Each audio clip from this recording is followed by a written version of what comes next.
What we're dealing with right now is not noise. It's not gossip. It's not one of those stories you scroll past and forget. This is one of those moments that sits heavy in the chest because the questions it raises refuse to go away. The headline alone is enough to stop anyone mid-scroll, Sultan of Sokoto exposed. But trust me, the headline is only the surface. What's unfolding inside the seat of the caliphate is far deeper, far louder, and far more uncomfortable than many people are ready to admit. For weeks now, something unusual has been happening across parts of Sokoto State. Villages that had lived under fear for years suddenly began to breathe again. People in Tangaza, Gudu, and surrounding communities poured into the streets, not for festivals or politics, but in raw relief. The reason? Massive US airstrikes that wiped out camps belonging to Lakurawa, a brutal new terror faction linked with hardened bandits and Sahelian jihadists. These were groups that had imposed their own laws, collected taxes at gunpoint, kidnapped at will, and turned entire communities into open-air prisons. When the bombs fell, people didn't cry. They celebrated. Many said openly, "At last, someone is helping us." But while the villages were cheering, another sound was missing. Or rather, another voice. The most powerful traditional voice in northern Nigeria did not join the celebration. Instead of reassurance, instead of solidarity with victims, there was silence. And when that silence broke, it reportedly came with sadness, concern, and discomfort over the foreign intervention. That voice belongs to the Sultan of Sokoto, Alhaji Saad Abubakar III. And today, Tuesday, February 10, 2026, that silence has exploded into one of the most heated debates Nigeria has seen in years. The internet is boiling. Not simmering. Boiling. People are asking questions that would have been unthinkable to ask publicly just a few years ago. Why would the spiritual leader of millions appear unhappy when a terror group tormenting his people is being crushed? Is this truly about Nigeria's sovereignty, as palace insiders claim? Or is there something far more disturbing happening behind the thick walls of the Sultanate? To understand how we got here, we have to rewind. On Christmas Day 2025, while much of the world was celebrating, President Donald Trump authorized what he later described as perfect strikes on identified terror targets in Tangaza and Gudu local government areas of Sokoto State. These were not random bombings. They were aimed squarely at Lakurawa, a dangerous hybrid of foreign jihadists and local bandit networks that had turned part of northwestern Nigeria into a war zone. The Nigerian military worked alongside US Africa Command, sharing intelligence, identifying camps, and hitting logistics routes. When the dust settled, villagers came out with tears in their eyes. Some said they hadn't slept peacefully in years until that night. And yet, from the palace, there was no loud condemnation of the terrorists. No strong statement celebrating their defeat. What followed instead, according to leaked reports and insider whispers, was displeasure, discomfort, sadness, concerns about airspace violations and civilian casualties. Now, on the surface, that sounds reasonable. Civilian lives matter. Sovereignty matters. No sane person disputes that. But this is where the anger begins to boil over. For 5 long years, these same bandits butchered villagers, burned homes, kidnapped children, and collected ransoms like taxes. Where was this outrage then? Where were the stern warnings? Where was the visible pressure when communities were being wiped out slowly, silently, and locally?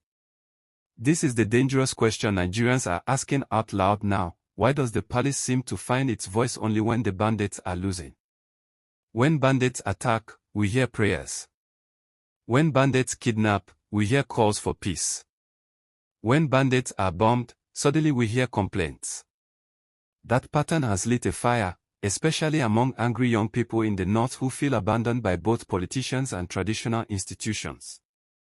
Some are now saying openly that terror groups like Lakurawa could not have operated for so long, in such close proximity to traditional power structures, without someone knowing something. They are not presenting court evidence. They are presenting suspicion, frustration, and years of accumulated pain. And that's where the terrorist sponsor accusation in the headline comes from. Not from a courtroom. Not from a verdict. But from the court of public opinion, which is often fueled by emotion, memory, and unresolved trauma. Let me pause here and ask you directly, because this is where the debate gets uncomfortable. Do you believe silence can sometimes be a form of support?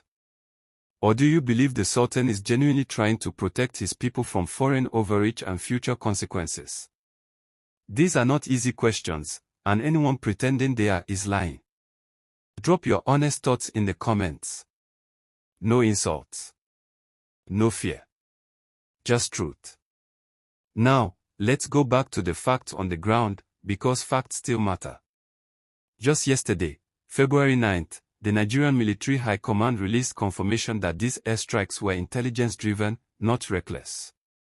According to their report, a major logistics hub used by Lakurawa to move weapons from Niger Republic into Sokoto was completely destroyed.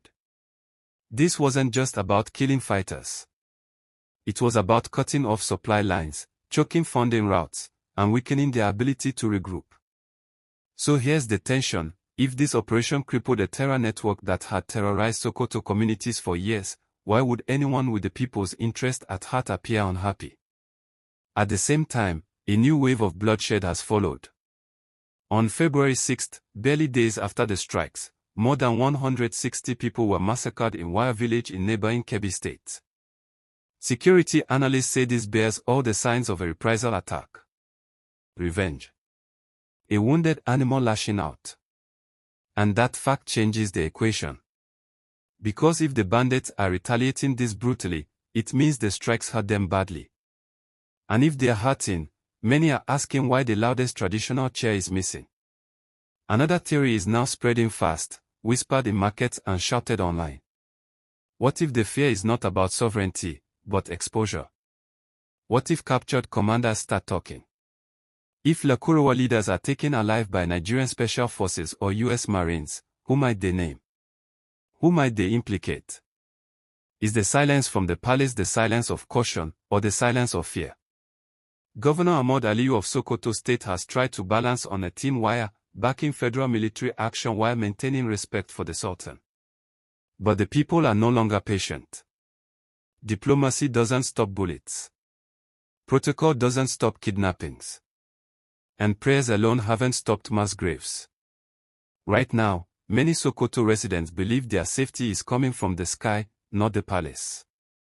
From fighter jets, not flowing ropes.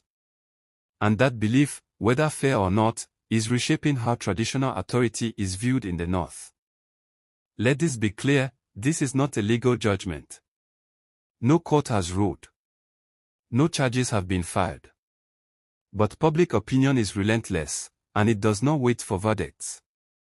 It reacts to patterns, to silence, to timing. And right now, that silence is being judged harshly. If you believe stories like this deserve to be told, stories that make powerful people uncomfortable, hit that like button. It helps push this conversation past the walls of censorship. And if you're new here, subscribe and turn on notifications, because this story is far from over. The questions are getting louder. And Nigeria is listening.